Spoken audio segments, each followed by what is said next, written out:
Sports Desk is brought to you by Xfinity, your home for the most live sports. Deflategate is really just a big game of Clue. Was it Bill Belichick in the office with a pin? Was it Tom Brady in the equipment room with a deflating machine? Or was it Colonel Mustard in the library with a candlestick? It's always Colonel Mustard. The NFL released its first comprehensive statement on Deflategate, and the investigation will continue into Super Bowl week and potentially beyond. The NFL says it began its investigation Sunday night following New England's 45-7 victory over the Colts. So far, the league has interviewed 40 people, but no players. The NFL says it will conduct more interviews, plus look at video and forensic evidence. It appears the footballs the Patriots were using were only deflated for the first half of Sunday's game. Tom Brady is comfortable in the pocket. He did not look comfortable answering questions yesterday.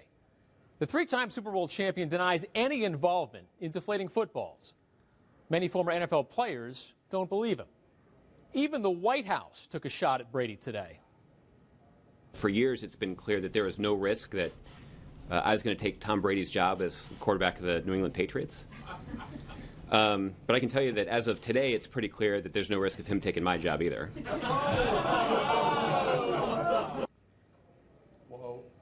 Yeah, because people in Washington are believable. However, Brady's teammates believe in him. Cornerback Darrelle Revis says Brady addressed the Patriots yesterday. According to Revis, Brady reiterated he did not break any rules and just wanted to clear the air. Two more Patriots chimed in today, saying the team has overcome adversity all year and looks up to Brady as a leader. Kev, it was not a perfect season record-wise. It certainly was not a perfectly played championship game, but it was the perfect ending to the season. A perfect 10 national championships for Gino and the Huskies. Kev, a year ago, Gino Auriemma and Notre Dame coach Muffet McGraw were taking shots at one another on the eve of the national championship game. A year later, there is détente. Both coaches have apologized and are ready to move on. It is different. I think immediately following the game we were fine, and most of it was my fault. I thought that, I just really had a little bit of too much emotion for a moment and really regret that. Well, you put yourself in their shoes, you know? They're undefeated last year. They got a great team. They got great players. They've been to the Final Four 3 times in a row. And no matter what they do, it's Connecticut, Connecticut, Connecticut. I mean, at some point, you just kind of go, I'm sick of this. So I understand it because I've been through it already. Now that Gino and Muffet have settled their differences, it's time to focus on the best rivalry in women's basketball. It's Notre Dame and Connecticut. Right now, this has become the game that everybody kind of pays a little bit of attention to.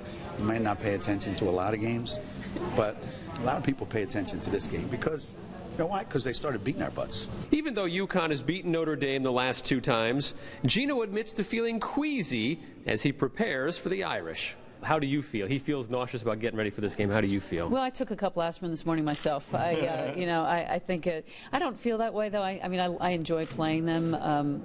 Not so much during the game as before, but it's a great rivalry. I think it's just going to be a great basketball game. Gino and Muffet have spoken about 15 times since last year's national championship game. In fact, Muffet sent Gino a nice note after he won his 900th career game.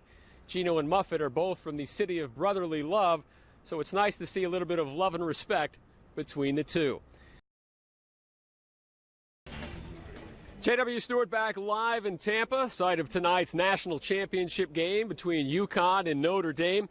This is the first national championship game rematch since UConn beat Tennessee in 2003 and 2004. It's an important game for UConn and Notre Dame and for women's basketball.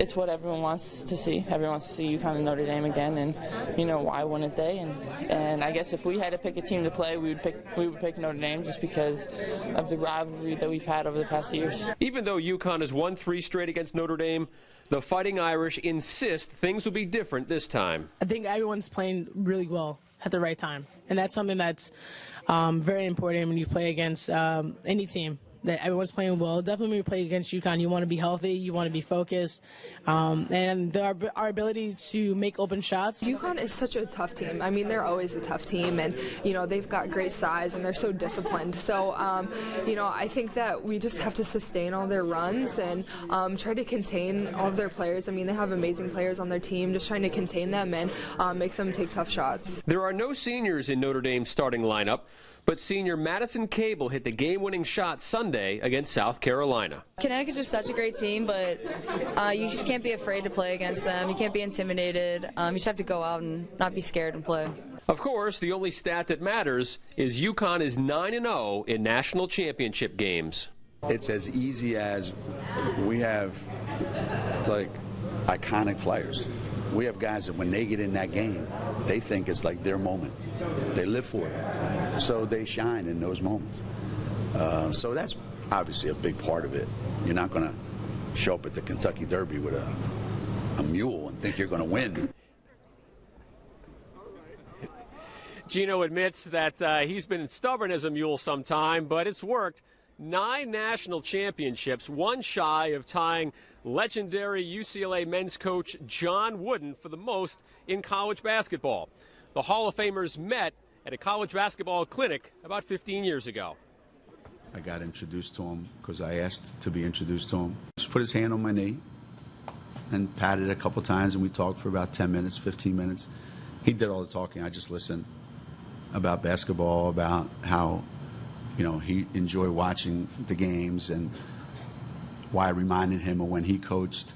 And I thought that was pretty cool. And then the next thing you know, we win the national championship in 2004, and Sports Illustrated makes these things, you know, and Diana's on the cover, and there's a little thing on the top, you know, Why I Love UConn Women by John Wooden, you know, and so it's a nice article by Coach Wooden about why he loves UConn and how unselfish we are, and we move without the ball. He goes on and on about our team, and he says, you know, I've never met their coach, but he seems like a nice young fellow. So when I read that, I'm like, okay, so much for my impression that I made on Coach Wooden. Apparently, John Wooden forgot one of the building blocks to his pyramid of success: alertness. At the top of that pyramid is competitive greatness. With a win tonight, Gino will join the Wizard of Westwood at the pinnacle.